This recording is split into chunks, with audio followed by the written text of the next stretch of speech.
This is a model of the Classwork Notebook for students. On the inside cover, they should have their name, first and last, and their 3-digit student ID number that I gave them. Table of contents on the first page. I also included numbers down the side here to indicate how many different things I have. I have 16 different things, whether they're classwork or notes in here. I asked students to have a column for the date, an assignment description, and the page number. And my page numbers, of course, will be different than the students. Then I proceeded to tell the students to number the pages on the bottom corner and just to number those pages so odd numbers will be here, even numbers on the other side. Classwork number 1 started off with this pre-lesson. I told them just to tape it on one side so that you could flip it over and see the back side of the copies.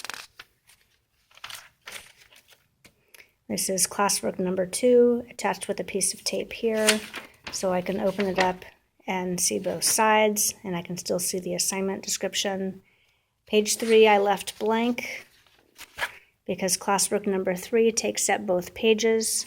There's a worksheet that had the tables, and then another worksheet that had multiple pages on a graph. So again, I can see all sides by just putting some tape at the top.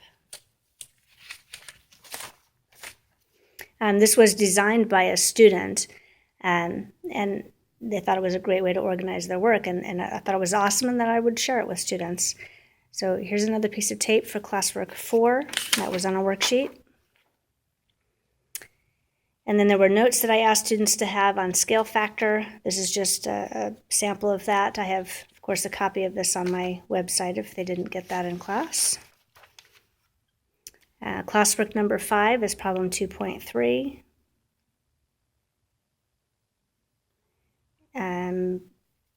Classwork number 6 is problem 3.1. This is not a complete problem. I didn't have a complete one to put in here. This is a strip that I asked them to attach in there. That's where we summarized how the area factor or area grows based on the scale factor. So that should be included. Problem 3.3, I didn't find a paper that I could put in here as a model, but that should be in here. And then scale factor and area was a summary that we did, again referring to that, what I call the area factor. So that should be written right directly on the page. Classwork 8 was a worksheet. I have it taped right here. So I don't write in my notebook, so I just attach the copy that I created in class with students. So notes on side ratios and proportional reasoning. Then following that, there was a warm-up. And then following that was a pre-notes and example for problem 5.1. And I didn't leave room for it, but problem 5.1 should be right after this. And then notes and examples for 5.2 followed by problem 5.2. That's the Classwork Notebook.